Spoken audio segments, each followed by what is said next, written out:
Hi guys, it's Christina from Redefine Creative, and I am here with a new process video for you today. And this is actually for a brand new design team, so I'm really excited to announce it today. It's called the Scrap with a Song design team.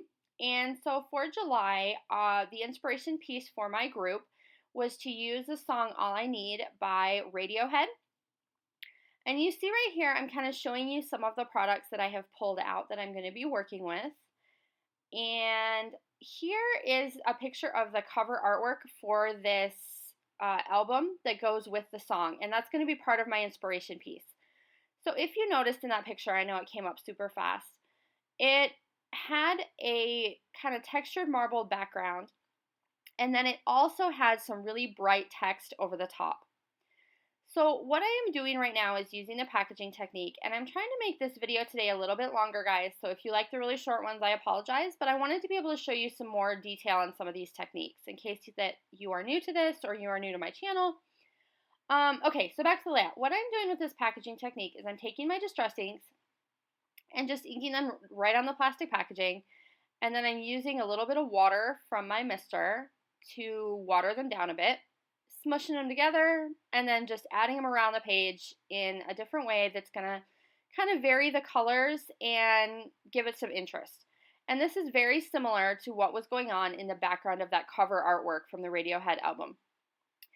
The colors of Tim Holtz Distress Ink that you're seeing me use right now are Salty Ocean and Cracked Pistachio, Peacock Feather, and Mermaid Lagoon. And so those are the four that I'm going with, only because these are ocean pictures and I'm talking about how calming and rejuvenating the ocean is to me and being near the sea. And it's kind of funny because I live in Arizona where we don't have any of those things.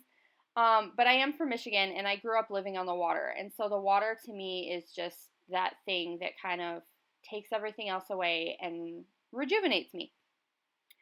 So what you're seeing me do right now is instead of adding more of the packaging technique, I'm adding some splatters. So I've pulled out just a round paintbrush, nothing fancy, and I'm adding the ink onto the packaging with a little bit of water, and then I'm splattering it throughout the page. The reason I am doing this rather than using mists is because I want the colors to mimic what I already have in the background. So because it's more concentrated, it ends up a little darker, but it is the same shades of color. And I am doing that with Mermaid Lagoon and also with Cracked Pistachio.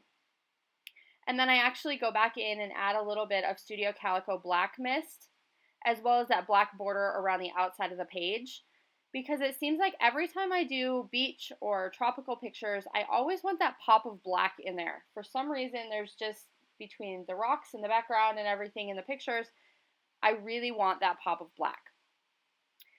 So the next step of creating this background, and this is also a super simple mixed media technique, is I'm using this stencil from Heidi Swap that has all these different words on it, and I am taking some Dinah Wakley acrylic paints and mixing them with texture paste. And this is just white, regular texture paste, and it's typically the only texture paste I buy just because you can color it with anything. So watercolors, mist, paint, inks, whatever the case may be. So white is just the easiest one for me to have on hand. And if you remember back from that the cover artwork, there were lines of text in very bright colors. And so that is the look that I wanted to go for and use as inspiration when creating this layout. So I took those acrylic paints in tangerine, lemon, lime, and magenta, and I am using them to create texture in my background. So I mixed them with the white texture paste until I had a really bright, bold, fun texture paste color. And now I'm just adding them carefully through the stencil. I have each color doing 2 lines of text so that you're going to see all that color variation throughout. So it's going to go from tangerine to lemon to lime and then magenta on the bottom. You are going to see me just finish this first layer, and then I'm going to go ahead and skip ahead. But I wanted to show you, it does take being a little bit more careful when you're trying to do different colors throughout the stencil. I wanted them to blend a little bit into each other, but not a whole lot. So I definitely wanted that distinct difference between each set of 2. And there you see the final product with all of the dimension that it adds. And so I'm going to keep the remainder of this layout very simple. And one of my favorite techniques for that is how I'm going to mat this photo. So I've decided that this is the one photo I'm going to use for this layout. And I've matted it just on white. So I put a small white border around it. And then I've grabbed a stack of printer paper. So not even cardstock weight, very simple, very lightweight, regular copy paper. And I am using the edge of my ruler to tear some very light texture. So I want the edge to be torn, but I don't want it to be those like big gouging tears you would get if you don't use a ruler.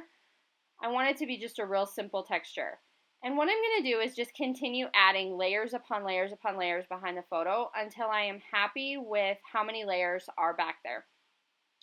The important part for me, and this is where I kind of thought ahead of what I wanted it to look like, is there was a very specific spot in the text where I wanted it to fit. So I have my photo at 4x4, and then I'm going to add mats until it fits in that space the way I want it to. And you'll see that when I add it to the layout, how it fits in with the words in the text. I'm also adding a little additional matting on the right-hand side of the photo compared to the left. And the reason that I'm doing that is because the rest of the layout is all on the left side focused. So I have the stencil that got put on the left. I have a lot more of the background that shows up on the left. So I needed to add some weight to the right. So there you see I've added all those layers, and now I'm taking my fingernail and I'm ruffling up all of those edges.